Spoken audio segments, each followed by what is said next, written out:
Hello guys, তোমরা সবাই কেমন আছো? আশা করি তোমরা সবাই খুব ভালো আছো। তো তোমাদের কাছে আজকেও একটা নতুন ব্লগ নিয়ে চলে এসেছি।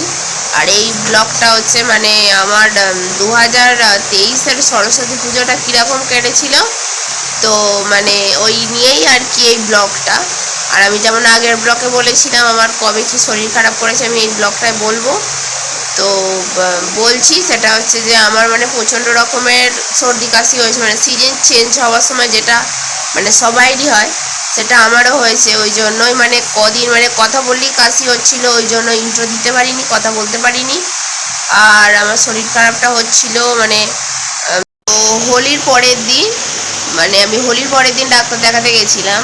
আর হোলির দিন রাত্রির থেকে শরীরটা খারাপ করেছিল। হোলি হয়েছে মঙ্গলবার আর দোল ছিল সোমবার। তো ওই দুদিন ওই বলতে গেলে মঙ্গলবার রাত থেকেই তো বুধবার যাই ডাক্তার দেখাতে, আমার মানে সর্দিটা এতই বসে গেছিলো, তাই অ্যালোপ্যাথি ডাক্তার মানে দেখিয়েছিলাম, যেহেতু বাড়াবাড়ি হয়ে গেছিলো। নাহলে তো প্রথমে হোমিওপ্যাথি খাই, তো এখন যাই হোক হোমিওপ্যাথি খাচ্ছি, মোটামুটি আছি। আর এই যে তোমাদের বলছি এখন আমার গলার অবস্থা ভালো না, একটু বলি কাশি হচ্ছে, যেটা আমার আগেও হচ্ছিল। এখন একটু কথা বলতে পারছি, আগে এইটুকুনিও পাচ্ছিলাম না। মোটামুটি ঠিক হয়ে যাব। যাই হোক, অনেকদিন সবাই বলছে ভিডিও পাইনি কেন এই জন্য। তো কমেন্ট করে না বললে হোয়াটসঅ্যাপে এসে বলছে মানে শরীর এখনও খারাপ, কিন্তু খারাপ থাকা সত্ত্বেও আমি এখন ভিডিও দেবো যখন আমার শরীরটা একটু ঠিক হয়েছে। তো আর একটা কথা না বললেই নয়, আমি অনেক দিন থেকে মানে বলবো ভাবছিলাম, সেটা হচ্ছে যে এখানে আমাদের পাড়ার একটা ছেলে, বলতে গেলে আমার মানে ভাই হয়, তো আমাকে বলেছিল তুমি রোজ রোজ আর কি 3টে ভিডিও পোস্ট করো, শর্ট ভিডিও। তো আমি ওকে বলেছিলাম যে দেখ সমস্ত দিকেই তো আমি একা, তো ওই জন্য একদিনে 3টে ভিডিও পোস্ট করা অসম্ভব। ও আমাকে এটা বলেছিল যে তাহলে তুমি একটা ভিডিও এডিট করবে আর আমাকে একটা ভিডিও পাঠিয়ে দেবে, আমি এডিট করে তোমাকে পাঠিয়ে দেবো। তো সেটা সম্ভব নয়, কারণ হচ্ছে যে অনেক কিছু থাকে যেগুলো কপিরাইট করে যায়, অনেক কিছু ব্যাপার থাকে। হ্যাঁ, তা মানে এরকম সব অনেক কিছু থাকে, তো ওই জন্য মানে আমাকেও এডিট খুব ভালোভাবে করতে এখন কিসে কি হয়ে যাবে। তো হচ্ছে যে এই যে বলেছে বা যারা আমার হেল্প করতে চাইছে এগুলোই অনেক। আমি বলবো হেল্প ওরম করতে হবে না। যদি সত্যিকারের হেল্প করতে চাও ভিডিওটা শেয়ার করো, শেয়ার করলেও আমার অনেকটা হেল্প হবে। আর লাইক কমেন্ট করো, হ্যাঁ মানে এই 3টে অবশ্যই করো। আর চ্যানেলটা তো সাবস্ক্রাইব করোই। হ্যাঁ মানে এগুলো করো, এগুলোতেই আমার অনেকটা হেল্প হবে। হ্যাঁ, যারা ভাবছো যে হয়তো ভিডিও এডিট করে আমাকে সাহায্য করবে বা যে কোনো দিক থেকে, যে এইগুলো করো, এইগুলো করলে আমার অনেকটা হেল্প হয়ে যাবে। হ্যাঁ, তো যাই হোক, যারা হেল্প করতে চাইছো তারা এগুলো অবশ্যই করো, যেগুলো বললাম, লাইক কমেন্ট শেয়ার আর চ্যানেলটা সাবস্ক্রাইব। আর যারা ফেসবুক পেজ থেকে দেখছো ফলো, অবশ্যই ফলো। হ্যাঁ, তো এগুলো করলেই আমার অনেকটা হেল্প হবে। বাকি ভিডিও দেখো, এন্ডে দেখা হচ্ছে। ওকে, তো আজকে সকাল থেকে বলতে গেলে ঠাকুর দেখতে বেরোয়নি, দুপুরবেলা বেরোলাম। আর হচ্ছে এবারে তো মানে উচ্চ মাধ্যমিক পরীক্ষা আছে, তাই কোনো ঠাকুরই বক্স বাজিয়ে বিসর্জন হবে না, এমনিই বিসর্জন হবে। আর এমনি বিসর্জন হলে তো শুনতেও পাবো না, বাইরে বেরোবো না, কখন বিসর্জন হয়ে যাবে মানে কখন আমাদের বাড়ির পাশ দিয়ে চলে যাবে কিছু জানতে পারবো না, সেরমভাবে পজিশন হবে না। আর আমাদের এখানে যা ঠাকুর রয়েছে সব আজকে আর কালকের মধ্যেই দেখে নেবো, কারণ তারপর এখন কোন ঠাকুর থাকবে কোন ঠাকুর থাকবে না, ওই জন্য ফার্স্টে বয়েজ স্কুলের ঠাকুরটা দেখে, আর এই ঠাকুরটা হচ্ছে মানে কেশবপুরের আগে একটা জায়গা, সেখানেই ঠাকুরটা হয়েছে। আর তারপর গেলাম কেশবপুরে, আর কেশবপুরের মন্দিরের সামনে একদমই ঠাকুরটা করেছে। আর এই ঠাকুরটা স্কিপ করে একদম মানে বয়েজ স্কুল চলে গেছিলাম। আর তারপর কেশবপুর থেকে ঘুরে এসে এই ঠাকুরটা দেখলাম। তারপর আর বেনেপাড়া থেকে এলাম দত্ত বাড়িতে, বাইরেই দাঁড়িয়ে ফটো তুলছিলাম, ভিডিও করছিলাম। ওরা বললো যে বাইরে কেন, ভেতরে গিয়ে ফটো তোলো না, ভিডিও করো না, তো তাই ভেতরে এলাম। আর তারপর এখান থেকে গেলাম বিশ্বাস গ্রাউন্ড, এটা হচ্ছে বিশ্বাস গ্রাউন্ডের প্যান্ডেল, এটা হচ্ছে বিশ্বাস গ্রাউন্ডের ঠাকুর। আর তারপর এখান থেকে গেছিলাম চৌধুরী পাড়ায়, আর ওরাও বলছিল যে ভেতরে গিয়ে ফটো তোলো না, আমি বললাম পরে আসবো। আর এটা হচ্ছে চারা বাগানের ঠাকুর, আমি ভালো করে ভিডিও করতে পারিনি, একটা ছোটো মতো করেছিল চারা বাগানে। আর এটা হচ্ছে আমাদের স্কুলের ঠাকুর, আর এটা হচ্ছে সাহাদের ঠাকুর।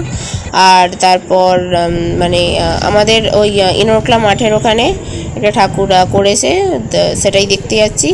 আর যাই হোক, এখনো সন্ধে হয়নি, আলোগুলো জ্বেলে দিয়েছে। আর সবই ঠাকুর বলতে গেলে কাছাকাছির মধ্যেই, ভান্ডাটির ভেতরে যে ঠাকুরগুলো সে কটাই দেখেছি, বাইরে কোথাও যায়নি। আর সব কটা প্যান্ডেলই বলো ঠাকুরই বলো বেশ ভালোই করেছে, অত বড় সড়ো বা অত হাইফাই না করলে মোটামুটি ভালোই। তারপর বাড়িতে এসে দেখলাম যে রিকজামান মোমোর দোকান খুলে ফেলেছে, আমাদের বাড়ির সামনেই তো খোলে। আর রিকের মামি এখানে এলে মানে আমাদের এখানে এলে কিছু না কিছু করে, যেমন দুর্গাপুজোর সময় করেছিল চিকেন পকোড়া, এখন করেছে ঘুগনি। তো রিকের বাবা বিক্রি করছে ঘুগনিটা, আর ওরকম সোলার এক বাটি করে দিচ্ছে 10 টাকা। নিরামিষ নয় আমিষ। আমি দুবার খেয়েছিলাম, আমার বেশ ভালোই লেগেছিলো, মানে সেদিনই দুবার খেয়েছিলাম, একবার বিকালবেলা একবার সন্ধ্যেবেলা। আর এটা হচ্ছে আমাদের পাড়ার ঠাকুর, আর আমাদের পাড়ার ঠাকুরটার মানে থিম হচ্ছে খেলাঘর। তো আমাদের পাড়ায় প্রত্যেক বছরই কোনো না কোনো থিম করে, সেই থিম অনুযায়ী মানে প্যান্ডেল হয়, ঠিক আছে, যেমন থিম হয়, হ্যাঁ, তো সেরকমই ঠাকুর নিয়ে আসে। তো এবারে খুব একটা বেশি তেমন কিছু ছিল না, বাট তবুও মোটামুটি আর্টচালাটা দেখো ভালোভাবেই সাজিয়েছে। সেদিন তারপর এখান থেকে সোজা বাড়ি চলে গেছিলাম। তারপরের দিন উঠলো দুপুরবেলার দিকে খুব ঝড়, সকালবেলা কোথাও বেরোয়নি। দুপুরবেলা ওয়েদারটা তোমাদের একটু দেখালাম, বিকালবেলা বেরোনোর কথা আছে আর বেরিয়েও পড়েছি।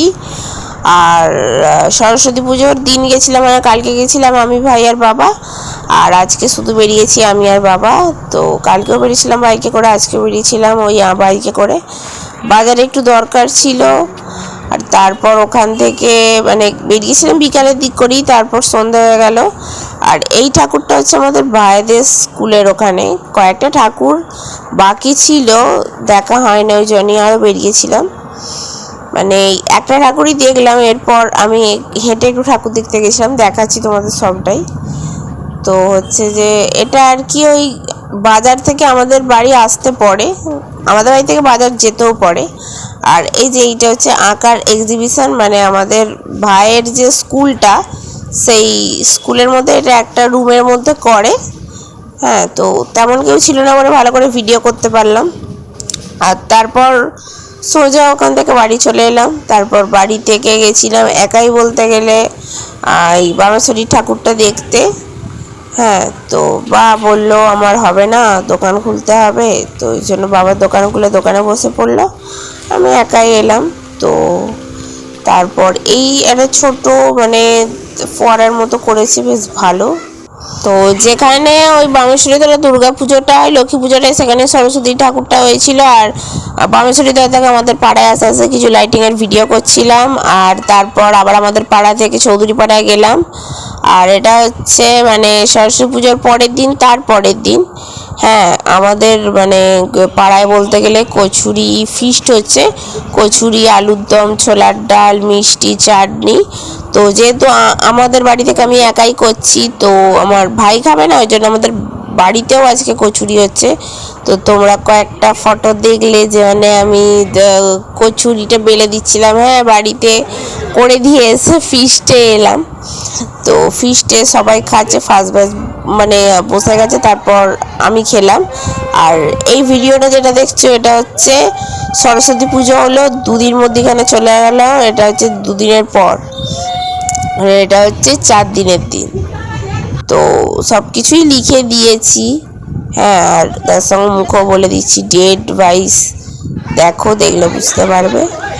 আর এই যে সব ঠাকুর নামালো, বরণ হলো, তারপর ঠাকুরকে যেমন জল মিষ্টি খাওয়াচ্ছে। আর মানে আর আমার আবার এখানেও আজকে নেমন্তন্ন আছে, ডিমের ঝোল, ভাত আর চাটনি। তো এখানে খাওয়াবে, কিন্তু আমি বসে খাইনি, কারণ আমি বসে গেলে ভিডিও করা আমার হতো না, ওই জন্য।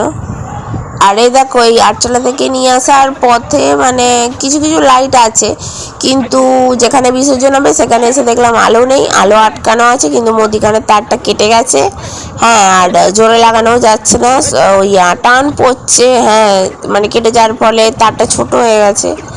তো ওই জন্য কী করা যাবে, লাস্টে তারটা জোড়া লাগানো হলো, কিন্তু তলায় মানে আলো বসিয়ে রেখেছিল, মানে যে সব কিছু ফিট করেছিল সেই এসে আবার ব্যবস্থা করলো, নাহলে আলো না থাকলে তো ঠাকুর বিসর্জন করা মানে অসম্ভব হয়ে যাবে না। তো তারপর যাই হোক ঠাকুর বিসর্জন করা হচ্ছে এখানে। আর আমি ডিমের ঝোল, ভাত, চাটনি সব বাড়িতে নিয়ে চলে গেছিলাম, তো সেটাই তারপর খাওয়া হলো রাতে। আর আটচালা পুরো ফাঁকা। আর আগের ব্লগটা ছিল পার্ট 1, এটা হচ্ছে পার্ট 2। এই ভিডিওটা এখানেই এন্ড করছি। ভালো লাগলে লাইক, কমেন্ট, শেয়ার এন্ড চ্যানেলটা সাবস্ক্রাইব করে দাও। আর যারা ফেসবুক পেজ থেকে দেখছো পেজটা অবশ্যই ফলো করে দাও। আর যারা আমার হেল্প করতে চাইছো তারা তো বেশি বেশি করে করো। আর নেক্সট ভিডিও একদিন পরই আসবে, কারণ এখন মানে আমার আগে অনেকটা গ্যাপ হয়ে গেছে বলে আমি এখন একদিন পর পরই ভিডিও পোস্ট করছি। এভাবেই চলবে, যদি তোমরা পাশে থাকো তবেই সেটা সম্ভব হবে। তো তোমাদের পাশে অবশ্যই থাকতে হবে, মানে তবেই আমি পারবো, আমার পাশে যদি তোমরা থাকো তাহলেই। তো যাই হোক, নেক্সট ভিডিওর জন্য অপেক্ষা করো, ততক্ষণের জন্য বাই বাই।